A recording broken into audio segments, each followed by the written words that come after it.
But yeah, I've had rounds before where I could have built up 3 Uber charges, but I just don't, because I save it for the critical moment, and sometimes you just don't reach the critical moment, so you never end up using it. I mean, the optimal way that you would use an Uber charge is to get as many in a round as possible, because that way you're utilizing the benefit that you gain from it. But you just think as a medic sometimes, or maybe some professional medics don't think this way, because I'm not professional at all, despite playing numerous amounts of days on this game. I've wasted my life on this game. This is probably my go-to game, to be honest, for like how much I just know about the game, because I've had this game for years, way before it became free, as you can maybe tell by my items, just saying.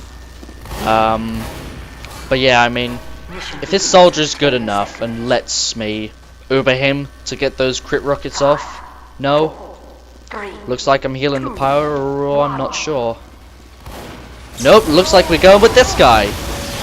Like, that is a critical moment. We just insta-killed 2 of their teammates by doing that. That's 2 teammates that they're not going to have in that push, and that's 1 teammate that we're not going to have with this defense. And I need to stay out of harm's way from that guy. And that's a spy that I need to kill as soon as possible. Another problem I've found with Team Fortress is, like, right here, for example, if you don't kill spies, and scouts for that matter, if you just let 1 spy or 1 scout slip through your defense, you might as well not have a defense, in my opinion, in some cases. I mean, obviously they have to be quite skilled, not just a random fan scout that just picked up the game or whatever. They need to know what they're doing, but in a lot of cases, you let 1 person through, they just wreck your defense. Because, let's be honest, how many of you, when you're defending in a game of Team Fortress 2, how many of you constantly look behind you? I mean, the game's not over there, behind you, it's in front of you. You want to get in on the action, and the action is facing forward. So while you're facing forward, if you've let 1 player through, especially a spy, because I mean, that's how spies work. That's intrinsic to being a spy. You get behind their defense, you can just wreck stuff up. Especially with something like an eternal reward, because people just don't notice you until it's too late. And especially in the case of a scout or something like that. If you let a scout through, and okay, maybe your defense wasn't great, and they get the first point on a 2-point map like Gorge, for example, that I'm playing on right now. You let that scout through, that scout can instantly start capping that 2nd point if you let that 1st point go down. And that is a huge problem. Because if that scout stays on that point, by the time you realize that there is a scout on your 2nd point, everyone's at the front, which is at the 1st point. No one's thinking, or at least in most cases, people aren't thinking, right, there could have been someone who slipped through. We should instantly get back to the 2nd point. People are saying we should keep the front, because if you can keep the front up here instead of at the 2nd point, then if you lose your defense, you can build back at the 2nd point. Whereas if you lose your defense at the 2nd point, you can't rebuild at the 2nd point because they've already pushed and won. And that's a real problem. So, I mean, I've done it before. I'm sure a lot of you have done it before. You've just said, oh, someone else will kill that guy. You just let him go. You think someone else will deal with him. The problem is, a lot of people think that as well. You're not the only one on your team thinking that. You're not the only one saying, oh, that's just a stupid spy. Someone will take care of him. I mean, look how obvious he is. I know there's a sniper over there. I'm trying not to lose Uber charge. And you sometimes get those moments where nobody kills them and they just slip through. And then at that point, you've already disregarded them. That's how they got through in the first place. So, they're behind you. You do not want a spy to be, like, perfectly behind you in that case. I mean, that is just a death sentence. That is extremely dangerous.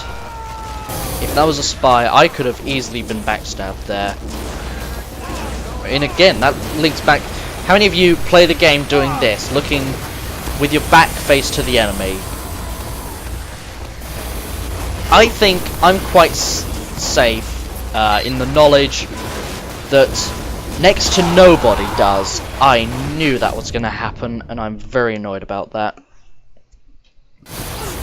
And it's at this moment that we do the old schedule of checking our team composition. 4 engineers, not great. I'm the only medic. I think I'll stay as the only medic. I think I'm going to switch to the Kritzkrieg, because it's not like I'm... Kritzkrieg? The quick fix, sorry. Thank you, teleporters. I think I'll go with the quick fix because, like I said, I'm not using the Kritzkrieg at the moment. There haven't been any moments where I've been like, okay, I need some crits right now or we're gonna lose. So I might as well just go with the quick fix, keep everyone on my team alive. That way, I mean, if I keep these engineers alive, not strictly speaking, but mostly speaking, ballpark figure, if I keep the engineers alive, the sentries stay alive. Especially with this guy, he's got the Wrangler. I mean, you need a lot of rockets to take that sentry down at that moment. And I mean, look at this turtling. Of course, turtling's never a good thing. Turtling is an absolute god-awful idea. Maybe there are 1 or 2 cases where turtling is a good idea, but most cases, no, you want to spread your stuff out, because if you get one Uber Demo Man just once, and he lays stickies right there, all your shit is dead. You have no dispensers, and the only health that you get nearby is that health kit and me.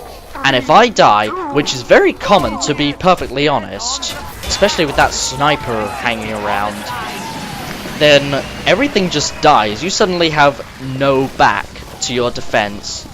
You have no support. People often neglect things like dispensers and teleporters. I think it was Engineer Apostles on YouTube who made the hello Adam, who made the Engineer Bible, and he said teleporters win games, and that is true, because if you're spending like 10 to 30 seconds walking from your spawn to the first point, that's time that you could be spent killing people and helping your defense. Like, especially a person like a medic or an engineer that's repairing sentries or something like that. I mean, you want teleporters, not sentries, because an unguarded sentry is just useless under most circumstances against any good, decent player. There is just no point in having an unguarded sentry, because they know how to deal with it. Anyway, hello Adam. Adam? I swear I heard Adam just then. Maybe he's gone off mic or something, I'm not sure. He is off mic, I think. I mean, he's joining Team Fortress 2, and that is a huge problem for me because I should not be on Steam.